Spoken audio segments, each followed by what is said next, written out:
When you notice that she never calls or texts you first, the first instinct many men have is to assume the worst. You start asking yourself, is she not interested?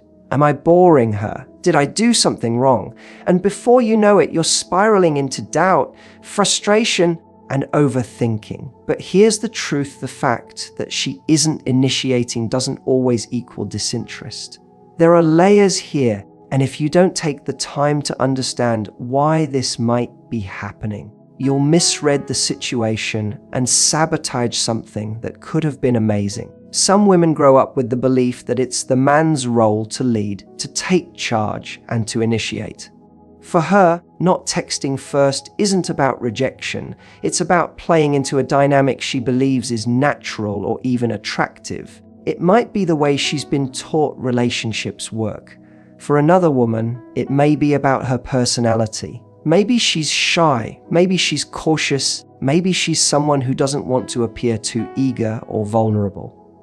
In her mind, not texting you first isn't about indifference, it's about protecting herself.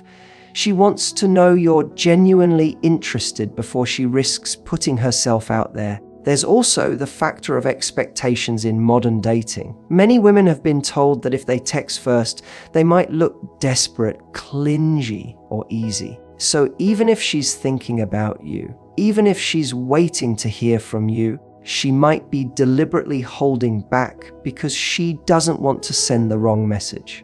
In other words, her silence isn't rejection, it's hesitation. Now, here's the part where many men go wrong. Instead of recognizing these possibilities, they jump to extremes. They either chase harder, sending double texts, paragraphs, constant check-ins, or they walk away too quickly, assuming she doesn't care. Neither of these responses creates attraction.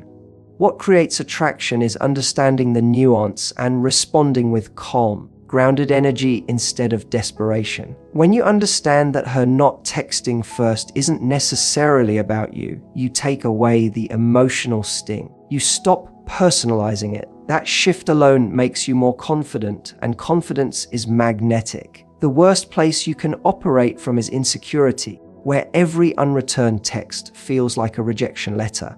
But if you reframe her silence as part of the game of polarity, part of her personality, or simply part of her rhythm, you stop overreacting and start leading with clarity. Understanding why also allows you to adjust your expectations. If you know she's not the type to text first, you won't spend hours anxiously waiting for her name to pop up on your screen.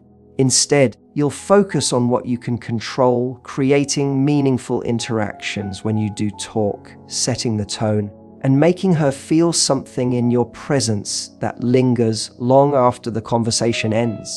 That way, even if she doesn't initiate, she's still investing in her own way because she's responding with energy, enthusiasm, and presence when you reach out. But here's the subtle balance. While you understand the why, you also don't let it excuse everything. If you're always the one making the effort, if she never meets you halfway, that's a pattern worth paying attention to.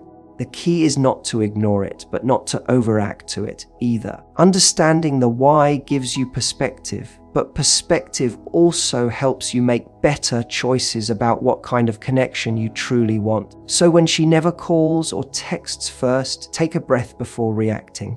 Ask yourself, is this about me or is this about her? More often than not, it's about her habits, her beliefs, or her comfort zone. Once you know that, you're no longer at the mercy of her actions. You're in control of how you respond, and that control is where real attraction begins. When you feel like she never reaches out first, the temptation is to fill that silence by chasing harder. You tell yourself, if I just text her more, if I stay consistent, eventually she'll see how much I care. But the truth is, chasing doesn't create desire, it drains it. Attraction thrives on a natural rhythm, a back and forth that allows both people to invest. When you're always the one filling the space, always the one sending the message, always the one keeping the energy alive, you rob her of the chance to lean in. And when someone doesn't get the chance to lean in, They don't value what's in front of them as much. Think about it this way: when you're constantly in her phone, constantly trying to get her attention, she doesn't have time to miss you. She doesn't have time to think about what you bring into her life, because you're already there on her screen before she even gets the chance to feel your absence. Curiosity is born in space. That pause, that moment where she wonders what you're doing, where you've gone, why you haven't reached out yet. That's where desire begins to grow. Without that space, she never gets to feel the pull toward you. Most men confuse consistency with overinvestment. Consistency means showing up with intention, not disappearing, but also not suffocating. Investment is when you start sending texts just to keep her engaged, even when there's nothing to say. You ask questions you don't care about the answers to. You throw compliments just to get some kind of reaction. You keep the conversation alive, even when it's flat. That kind of energy doesn't come across as attractive. It comes across as needy. And neediness pushes people away faster than silence ever could. The real move here is to create space intentionally. That doesn't mean you play games or try to manipulate. It simply means you stop doing all the heavy lifting. If she's not reaching out, you allow the silence to breathe. You don't punish her with it, but you also don't fear it. Because that silence is a tool. It gives her the opportunity to think about you, to feel your absence, and to make a choice about whether she wants to step forward. Now, the moment you hear this, part of you might think, but what if she forgets about me? That fear is exactly what keeps men stuck in the chasing loop. But here's the truth. If the only way she remembers you is if you constantly remind her, then she's not genuinely invested. Space doesn't make the right person forget you. It makes them crave you. If she doesn't feel anything in your absence, then the silence didn't ruin something. It revealed something, that the connection wasn't as strong as you thought. Creating space also shifts the energy between you. When you stop chasing, you communicate a powerful message without saying a word. I'm not here to beg for your attention. I know my worth. I don't need to be constantly validated to feel secure. That kind of confidence doesn't go unnoticed.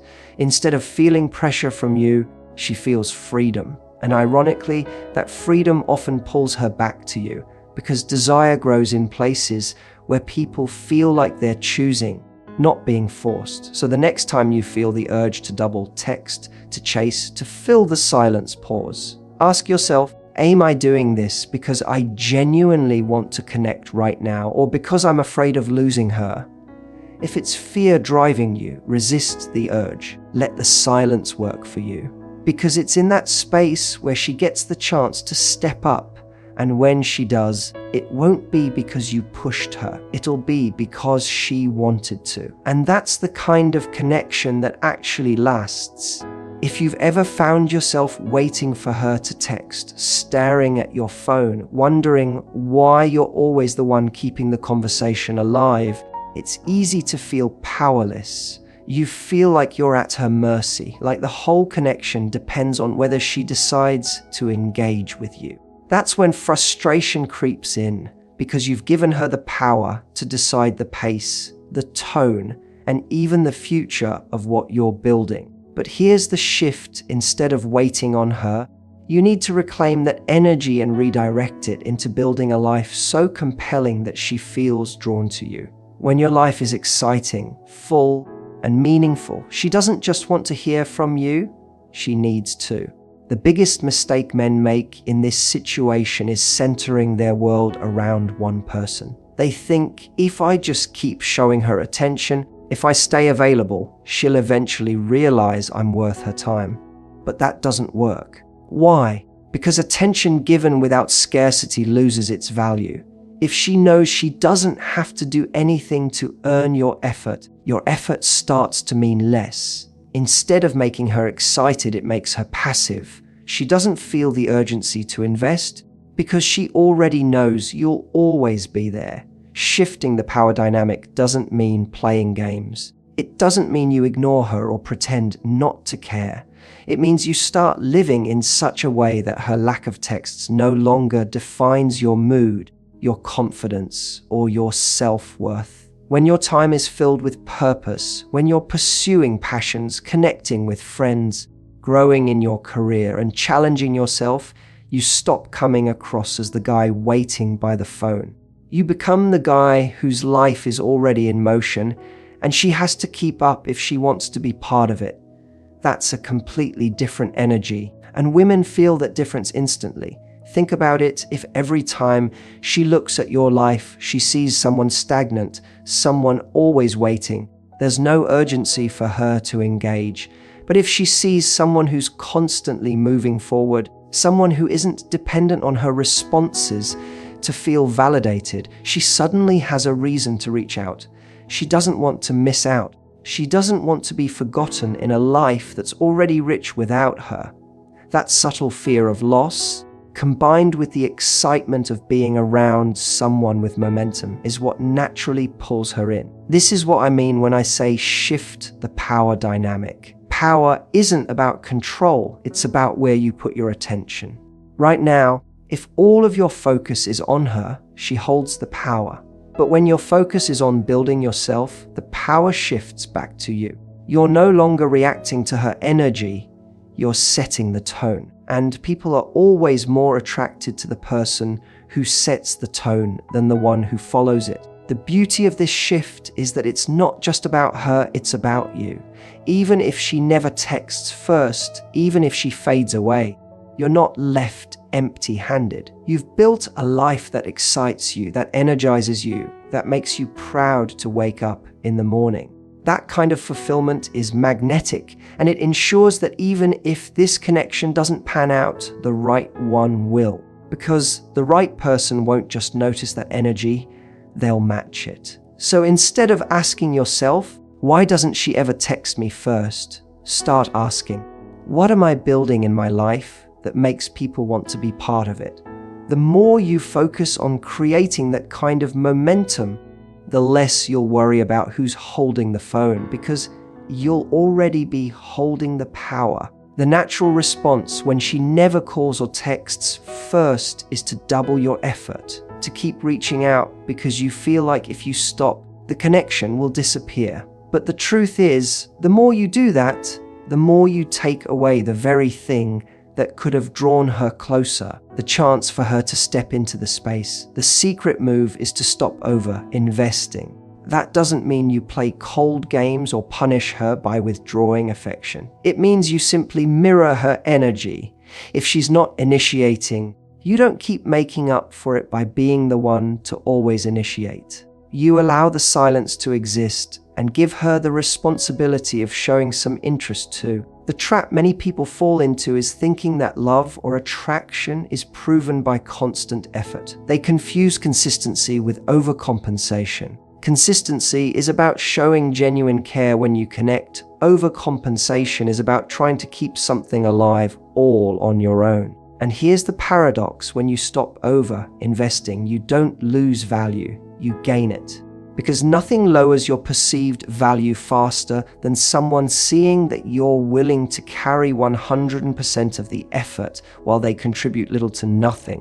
When you mirror her energy, you're not being petty. You're setting a standard. You're silently communicating. I enjoy connecting with you, but I also expect reciprocity. If I put in effort, I want to see effort back. That kind of balance is what healthy attraction is built on.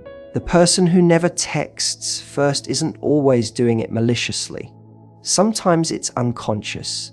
They've gotten used to you always reaching out, so they never feel the need to. The dynamic has become lopsided. By stepping back, you break that pattern and create a new one. One where she realizes that if she wants to experience you, she has to step forward too. At first, this can feel uncomfortable, even risky. You'll worry, what if I stop reaching out and she disappears? But that question reveals something deeper. If the only way she stays is if you keep doing all the work, then she was never really choosing you. She was just passively receiving. That's not a foundation for a meaningful relationship. If she fades when you stop over-investing, You haven't lost something real. You've uncovered the truth. The other side of this is what happens if she does respond to the shift. When she notices the space and decides to bridge it, that's when you know you're dealing with someone who's interested, someone who values what you bring. That moment of her taking initiative, even in a small way, changes the energy completely. It creates balance, and balance is where attraction feels natural, not forced. The beauty of the secret move is that it keeps you in your power. Instead of trying harder to earn her attention, you give her the chance to invest. Instead of flooding her with messages in hopes she'll validate you, you let her miss you. You create just enough distance for her to realize that she enjoys your presence and she doesn't want to lose it. This doesn't mean you disappear. It doesn't mean you ignore her. It simply means you stop carrying more weight than she does. When you stop over-investing, you shift the focus back onto what's real. If she wants to be there, she will be. If she doesn't, your silence reveals it. Either way, you win, because you're no longer giving more than you're receiving. You're no longer stuck in a cycle of chasing. You're living in alignment with your worth, and the right person will recognize that worth without needing you to prove it over and over again. One of the biggest mistakes people make when they notice someone isn't initiating is to think the solution is to either do more or do nothing. But there's a middle ground, and it's where real attraction lives. It's about giving her moments that spark emotional connection and then stepping back so she has the chance to come toward you. Attraction doesn't grow in constant contact. It grows in contrast, between presence and absence, between giving and waiting, between connection and space. When you know how to balance those things, you trigger her desire to invest in you without ever forcing it. Think about it. The reason someone reaches out isn't just because they want information. It's because they want to feel something. If every time she talks to you she feels alive, seen, playful, or understood, she will associate you with that emotion. That's what sticks in her mind long after the conversation ends. It isn't about what you say, it's about how you make her feel. So when you're with her, whether it's in person or over text, don't waste the moment with bland exchanges. Be intentional. Bring humor, curiosity, or depth. Create conversations that stand out from the routine ones she has with everyone else. But here's the crucial part. Once you've given her that spark, don't cling to it. Don't drag out the conversation until it loses its energy. Leave on a high note. When you step away after a moment of genuine connection, you create an emotional gap. That gap is what makes her want to reach back out. She'll think about that laugh you shared, or the way you listened to her, or the excitement of the interaction, and she'll want more. That's when she texts first, not because you pushed her, but because her own emotions are pulling her toward you. This is the power of emotional investment. People don't invest in others because of logic. They invest because of how someone makes them feel. And the more she invests emotionally, the more likely she is to initiate. That's why texting never works. It doesn't give her the space to feel anything. It's constant noise. But when you pair connection with space, she gets to sit with the emotion you left her with. That's what creates longing. Another important layer here is authenticity. Triggering emotional investment isn't about performing or pretending to be someone you're not. It's about bringing out the sides of you that are engaging, confident, and real. If you're genuinely curious about her, show it. If you have a playful side, let it out. If you care about something deeply, share it. Those authentic moments are the ones that stick because they reveal the essence of who you are. And when she feels that, she's not just connecting with your words, she's connecting with value. The other thing to remember is that emotional investment builds gradually. One powerful interaction won't change everything if it's never followed up with another. Over time, a pattern of moments where she feels excited, safe, or intrigued will create a foundation where reaching out to you becomes natural. It won't feel like work for her, It will feel like something she wants to do. And that's the difference between chasing someone's attention and inspiring them to give it freely. So if she never calls or texts first, don't panic and don't chase harder. Focus instead on the quality of the time you do share. Make those interactions meaningful enough that when you step away, she feels the contrast. She remembers the feeling. She wants more of it. That's when she'll start to invest, not because you demanded it, but because you gave her something rare in a world full of surface-level exchanges. And when she invests, the dynamic shifts. You're no longer the only one carrying the connection. Now, she's reaching for you too. At some point, you have to stop asking why she never calls or texts first and start asking yourself what you're willing to accept. Because here's the truth, you set the standard for how people treat you. If you're okay with carrying all the effort, if you're okay with never being the one pursued, then that becomes your normal. But deep down, you know that's not what you want. You don't just want someone who responds when you reach out. You want someone who chooses you, who shows you through their actions that they value you, that they're invested in you. And the only way to get that is by deciding what your standard is and sticking to it.